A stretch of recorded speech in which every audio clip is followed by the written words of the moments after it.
we have a wide variety of the stories that we share with our followers, right? Everything from the rant being pissed off all the way to the celebrating your wins and everything in between.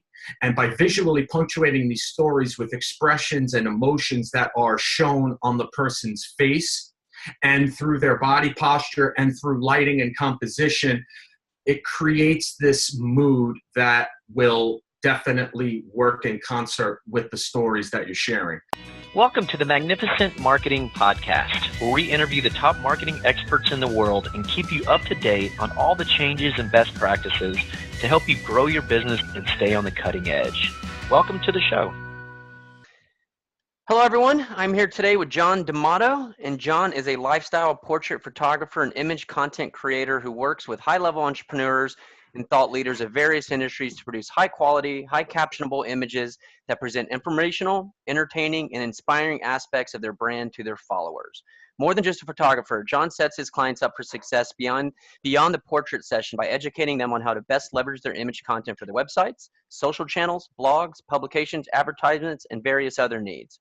A former television producer, John has over 17 years of production experience and has been featured as a portrait photographer expert on several NBC Universal daytime talk and reality shows. And today we're going to talk about photography and branding, everything a thought leader needs to consider. John, how are you doing today? I'm doing great, David. Thank you. That was quite a mouthful. You did a great job with that. No problem. No problem. Like I mentioned earlier, I'm glad there weren't any major tongue twisters like that one, right? No, exactly. Excited to talk to you. I know we have some mutual acquaintances and friends who speak the world of you. So anyone who's looking to get into really high-level branding in regards to the photography needs, it's definitely worth the investment to go with somebody like John, at least according to them. It's been worth their weight in gold, apparently. So excited to talk with you today, John. And before we get into all your awesome tips here and everything we want to cover, I'd like to first just have you share your story and how you got into branding with photography. Okay. Well, as you mentioned in my bio, I started out in television production, and I've done that for quite some time. But ultimately, after a couple of years working on a daytime talk show, I started to feel like there was something missing. It wasn't quite enough. I had achieved what I had set out to do once I graduated from college and then graduate school. And the next thing you know, you're 26, 27, and it's like, well, what's next? Yeah. And I spent the next couple of years going through what I now refer to, looking back in hindsight, as my creative crisis, where I was just trying to figure out, do I want to work in television? Do I want to do something else? And what am I going to do? And what I ended up coming across was photography. I met a professional photographer during one of the video shoots for the show I was working on. And that really opened me up. And the next thing you know, I'm working with him. He's mentoring me. And I really started to get into headshot photography. And from there, I eventually quit my job in 2014, my full-time job. And the thing that was left was headshot photography. And as I started developing that business, again, I started to feel that this isn't enough vibe. This is not creatively stimulating me. I'm not challenged in the way I want to be challenged. Mm-hmm. And that lasted for about 2.5 years. And then fortunately, I came across, in some of the entrepreneurial circles that I was working in, someone who was about to put a book out, and she needed image content to help promote this book because the publisher that she was working with basically said, you have nothing and no one knows about you. You need to get out there. So she contacted me, and I kind of sat there, listened to what she talked about. And from that conversation, this niche, this brand, this branded lifestyle portrait direction with my photography was born. Interesting. It sounds like the all natural. You need to continue to grow, right? And you need to continue to do more, and you need to be stimulated as you grow in your career. And it's all relative to all of us, right? And when you grow, but it sounds like that happened to you too, which just natural. Now, with that though, for other people, you obviously had a lot of credentials coming from, and you had a lot going for you. So it would make sense for somebody to kind of trust you right away. But across, you can't do every, photography session as far as branding goes. So people are going to be looking to potentially do this for themselves all across the country and world. And Right. I would love for you to give some direction on helping people qualify photographers in regards to this. In other words, how do they know if, somebody could be really good at looking through a lens and photoshopping and making sure things look good, but from the eye of branding, I'm sure there's an art and science here. So I'd love to help, you steer people in the right direction as they might, be looking for somebody to help out in this area. Right, David. I've written a lot about this actually. It's a very, very, very important aspect of the whole experience of getting branded lifestyle portraits. One of the things that I stress to everyone, and by stressing to everyone, I mean the things that I write about in my social content and in my blogs, what I share in terms of how to properly qualify a photographer. The first key is to not just qualify them based on their portfolio and their price tag. That is what 99% of people do, and it's 99% not the way to go. And the reason is because the most important thing that you want, of course, the work has to speak for itself. That is ground floor, that's foundational, that is unquestioned. The work has to be good. You have to be attracted to a photographer's style, no doubt about it. But in order to get the types of photos that that photographer shoots, you first have to realize whether or not you are going to get along with this person. And rapport really is one of the most important things that people don't even think about before they hire a photographer. They just assume it happens by magic. And the reality is if you work with a photographer that you're not comfortable with, that you don't vibe with, that you don't have good conversations with while you're working and having that nice back and forth, it's going to be reflected in the photos. And those photos are not going to be useful. So that's one of the main things that I stress to people when starting this journey of, finding a photographer and investing in that, and then ultimately leveraging those images. Now, is there anything different about photography for branding? I mean, I hear you 100%. It's amazing how much rapport and everything can come out in pictures, and everything. But what else, like, would somebody, because I know lots of photographers, but there's a reason people like Ted Rubin utilize you. He's a huge social media guy. He knows his branding's important. It's worth spending the extra money because he has a lot more opportunity because of that. Right. So, like, what else is there that somebody knows, like, oh, they understand branding? Right. Well, my point bringing that up is leading exactly to the answer to this, which is authenticity and expression. That is the difference. What a lot of photographers out there do that mislabel their work as branding is that they create this beautiful work. The subject looks fantastic. The lighting is great. Everything's there, but there doesn't feel like there's any soul behind the photo. There's no mood. There's no emotion. There's nothing to visually punctuate, because that's what branded lifestyle portraits are. They are visual punctuations of the stories that you want to share with your tribe in order to A, establish your expertise, and B, impart a lot of value to those people who eventually will come calling because you solve their pain points. So when you are working with a photographer and you are a thought leader of some sort, or a change agent, or just a high-level entrepreneur that's looking to get more visibility for your brand, it's important to find those photographers that really capture emotion, because we have a wide variety of the stories that we share with our followers, right? Everything from the rant, being pissed off, all the way to the celebrating your wins, and everything in between.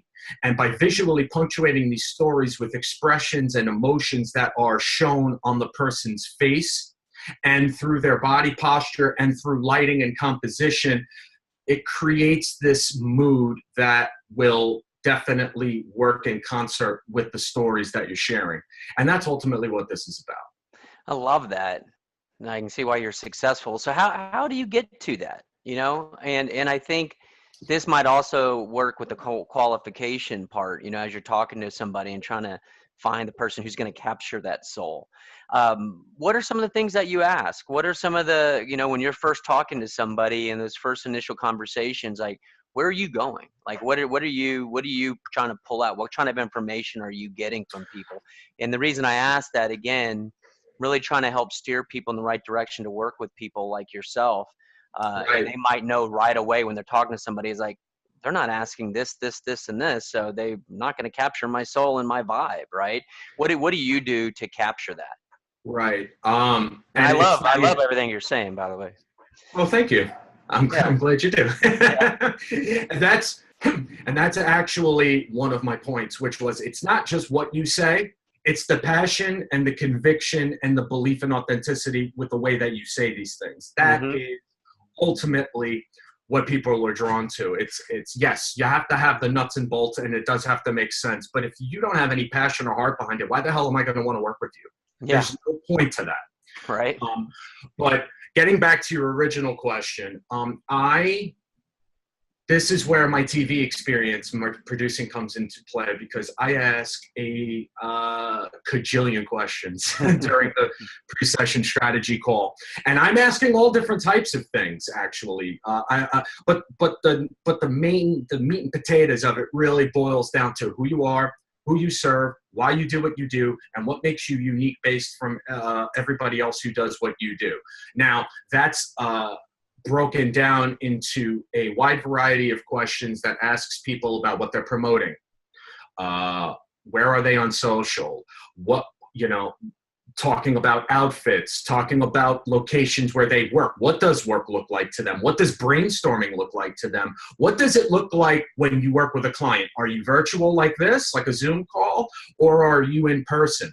And then from those answers, from those little juicy bits of information that I get, because I have a list of questions that are preordained, I ask everybody, but then that doesn't include all the follow-ups because I have follow-ups for days. These calls are like 2 hours, 2.5 hours long.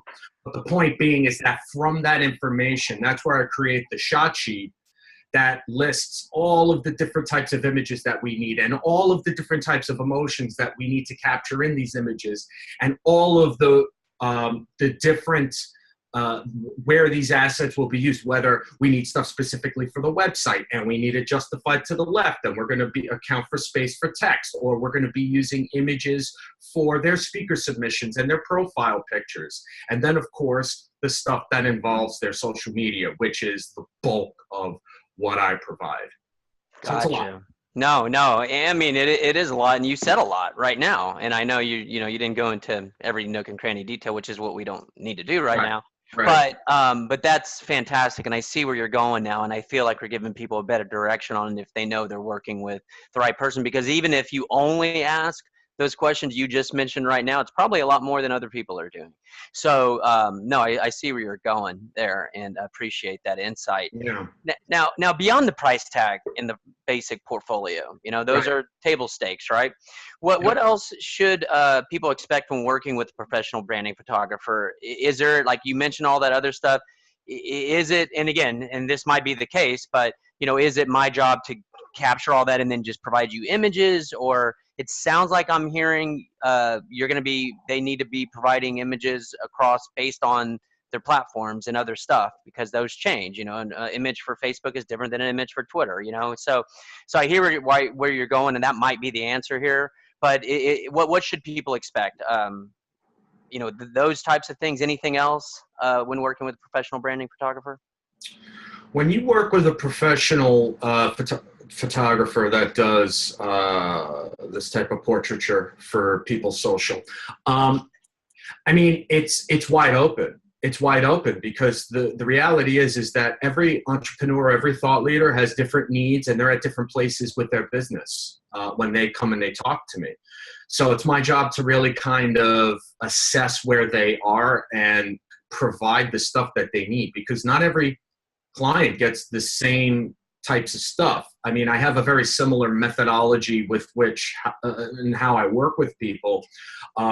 But at the end of the day, everybody's a little bit different. So it's really a matter of finding that photographer that's going to ask you the right questions in Yeah. order to really, really get out the stuff, because you don't want 2 weeks after your session's done and you're looking at the photos and you think to yourself, geez, wouldn't it have been great if I had this photo of blank? Yeah.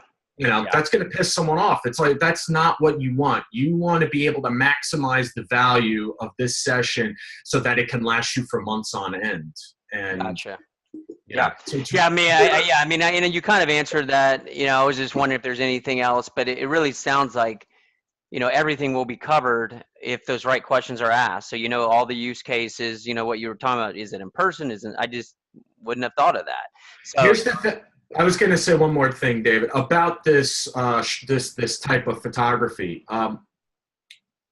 Although lifestyle portrait photography has been around since the camera has been around, the way in which that I kind of approach this style is very different from what other people have out there. So I'm just kind of basing my methodology on the stuff that I've seen in terms of what works best with my clients. But in terms of it being pervasive in the way that I do it, it's not exactly everywhere right now, at least not yet. But no, I wouldn't think so. I mean, there's always leaders and stuff like this, and taking photography where you're, moving into the social age and the branding age, I can see how not everybody's going to know all this stuff. So yeah, no, I hear you. I wouldn't think it's widespread, which is why we're here, which is why we're talking about this, definitely. to help guide people in the right direction, or potentially guide people to you, but guide people in the right direction overall. Absolutely. Now this might be a question for other photographers, or to help other photographers, but mindset strategies as far as feeling comfortable in front of the camera, and really, I assume the more comfortable people feel, the more their personalities will shine. What advice or pointers do you have for other photographers out there to help, what you do to help get people, comfortable? The most important thing is to be yourself. I know that sounds so trite and so cliche, but the fact of the matter is that was the single most important change in my development as a photographer, not as a business, but as a photographer. It opened me up because it allowed me to not be afraid to say what's on my mind. And when you are allowing yourself the space to be open and be comfortable enough to be yourself, because you understand that you will achieve the results that your client needs, that opens up the whole world. The other thing that's important for other photographers is that they get their P's and Q's in order with respect to the technical aspects of what they do, because the last thing that you need to do is sit there and fumble with your camera, because that completely kills any momentum or the mood that you've created and the rapport. So it's, be comfortable with yourself and be comfortable with your gear, and you eventually will be comfortable with your client. Gotcha. I hear you. Now, this is almost a personal experience, and it might be different because we weren't looking for the highest level quality. Me and my wife do holiday cards every year. We have 8 dogs. So yeah, I know. They're all small though. They're all small. But we do these stupid, fun, themed cards. Like we did Star Wars, Ghostbusters. We did Game of Thrones this last year. So Of course you but do. we used to work with this one photographer, and again, I don't know if it's the same, completely different, but it was really annoying to us because he was looking for like 7, 8 dogs all looking at the same direction and all this stuff. Yeah. And he didn't want to do Photoshop, right? He was old school, big time old school. And then we just hated it because it took like 3 hours for something that should take maybe an hour. And it was just, he was very hard to work with. So we actually ended up using this other person that, for the quality we were looking for was fine. And again, this might not apply here at all. But I was just curious of your use of, touching up and stuff like that. Do you do that? Or is it the perfect photo needs to be captured? And for this, again, for my other purpose, if you would tell me you don't use Photoshop, I'd say, well, maybe we're not the right fit. We're just looking for something where all the dogs are looking at the camera. No one's going to like zero in on it. And that could be absolutely completely different than a high level, so like, please don't take my anxieties and my issues with this because it's a different question, different case here. So, but Yes. what's your take on that? Do you touch things up, or is it like got to get it perfect? Well, first of all, there's no such thing as perfect. I've abandoned that a long time ago. I just realized that my mental health is more important than trying to reach an unreachable goal. Yeah, no, good going there. But having said that, yes and no to retouching. Yes, in when it comes to the branded portrait work that I do, I color correct every image, and I really play with that, and I crop stuff. So that is automatic every image, every session. As far as retouching, there's different levels and grades of it. But if there's like a simple blemish or a pimple or just something that's really weird and the shot is really tight on the person's face and it's distracting, I'll get rid of it. But the general rule is if it is something that cannot be covered by makeup, I keep it. And as far as wrinkles and other stuff is concerned, have I gotten rid of it in the past or lessened it? I have. But by and large, my philosophy on that is you've earned everything that's on your face. You are preaching authenticity to your tribe. Therefore, isn't it important that you ascribe to the same principles that you impart upon the people that you're helping? Hmm. So as far as I'm concerned, I try to avoid as much heavy lifting with Photoshop and heavy retouching as much as I can, because that stuff matters. Yeah, You don't want to show up and have a one-on-one consultation with someone that you saw their photo on LinkedIn and they looked one way, and then you show up, you're like, who the hell is this person? yeah, yeah. It's like I've seen that. that a few times. Yeah, that automatically gets you thinking, well, if this person's playing games like this with the photos, what else are they playing games with? Yeah. I mean, just on a subconscious level, if not a conscious level, I would be thinking that. But Well, no, I love what you're saying. I mean, and you're very strategic, but for the fires, you'll touch up and the lightings and all that. So yes, just making yes. sure because like the other person was completely unbendable, and they wouldn't, at all. And I was just like, this doesn't make any sense to me. Like you utilize tools that help you. You don't have, rely on your eye, of course, but Well, in your case, it's totally different totally because different. it's different, even philosophically. But the thing about, like, for example, I've done staff photos of people on shows where it's 75, 80 people, and you know two people's eyes will be closed. So what do? I shoot a ton of them, and then I'll go through, and I have copied from one where their eyes are open and moved it over, and that stuff doesn't bother me so much. Would I prefer to get everything right in the camera? Yes, I know exactly where that photographer's coming from. Hmm. You know, I don't want to rely on post production as the only way of doing it. I want to get it right, Yeah. but every now and then you got to do what you got to do. Yeah, no, what you're saying is exactly how my mind would work, and I love what you're saying. And I was just curious more than anything. And again, I think it helps some people because I'm sure a lot of people, specifically in the graphic arts, there's a lot of pride in your quality of work, and some people might feel like you're cheating if you do anything that's a touch up or anything. But it sounds like you just use logic. Hey, you just do it when you have to, but as a whole, you try to get 99% there, and then you smooth over if you have to. But that makes so much sense. It's logical. Right. Moving on to are there various types of lifestyle portraits you can share like you've done? Is it just headshots that you've seen? Is it full body? Is it more interactive with other people? Like what are some options there that people might not know what's available to them that you've seen work?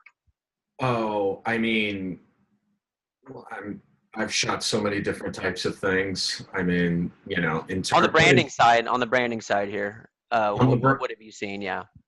well, I mean, all of it works. It's not a matter of, oh, does a wide shot work better than a close up? The answer is they all work. Everything works if there is purpose and intention behind what the image is for. The point is to actually have that conversation with yourself first, and then with your photographer to really think about what works best. It's just a matter of assessing where you are and where you want to go. But as far as the other types of lifestyle portraiture that I have photographed, I mean, shooting people on stage for the authors and speakers and coaches that I work with. So, as a matter of fact, right after this podcast, I am going to photograph a branded portrait client on stage speaking and presenting in a panel. So no, but I'm really glad I asked this question. I mean, that's a perfect example of what I was going for. And I didn't think that one. That's right when you said, I'm like, oh yeah, perfect. No, right. Yeah, definitely. And that stuff is absolute money, because what it does is it adds that social proof of, I'm a thought leader, I speak in front of people, people pay me, I'm actually legit, here are the photos and here's what I did. Aside from the fact that when I was speaking about visual punctuation earlier regarding your the stories that you want to share about your business and brand, right? When you are on stage, and there is Ted Rubin does this, he is the standard of it, because I've shot 80 million shots of him, and the next day I see him using all of them in such an absolute wonderful way, because it's his expression and his body language and everything, and the where he puts the text on the image. And that's what these types of images really are meant to do. It's really to help you stand out and get that message out there. And I love what you just said. I'd like to follow up on that. And again, this, for 90% of the people, they might know exactly all the different places they can utilize these. Other people might be, okay, it goes on my bio page. We might put it on our home page, and thanks for the shots, John. Appreciate it, right? But you're like, whoa, whoa, whoa, whoa, whoa. You're not getting the most out of these at all, right? No. So can you talk about some of the places that you've seen people like Ted Rubin and others, like, you just said text overlay on, a post or whatever. Can you talk about, just spitball some ideas and you've seen people utilize these for, because I'm sure you want people to get the most out of, the value that you're bringing to the table here. Well, exactly. And that's why I have that gigantic conversation with them prior to me even thinking about picking up a camera and going to a location. The whole point is to kind of extract all of that stuff. But what I have seen, people have used these photos, again, for their website, but not just for their website, like for the banners in certain places, for their blog posts. I've seen people use them for printed ads in magazines, as well as the digital ads on Facebook. I've seen people use these for printed materials at conferences and expos if they have a space. They've used them there. The bulk of it, though, is social, because at the end of the day, that's where you're starting conversations, and that's where you're engaging people, and that's how you develop relationships. But, and of course, there's a million other places to use it. Another client used one of our photos for her book cover. Yeah. So the landing pages, webinars, I could keep going on and on if I really, really think about it. The point is wherever there is a need for you to promote your service, or where you are promoting your service, chances are you're going to need one of these images. And it might not necessarily even be a portrait. That's one thing that we haven't really talked about. We've talked about portraits as the person in front of the camera getting different photos of them looking into the camera, standard portrait. As well as them doing stuff, working on the computer, working with a client, brainstorming, et cetera, lifestyle portrait. Then there are other images that we need, which are shots of things that inspire these people. For example, I do a lot of books because people, are inspired by the books that they read. So I have them bring in the stuff that they've dog-eared and highlighted, and we shoot that stuff so they could share these things with their clients as well. Mm-hmm. I've shot 1 million coffee mugs because the mugs have inspirational messages on them, and it's important to the client, and they want. The point is to, again, extract those interesting things about not only what makes you different as the expert that you are, but also as the human being that you are, because ultimately we're human beings, and we want to work with people that we think are cool and are going to really jive with us while we're working with them. So important to really get all that stuff out.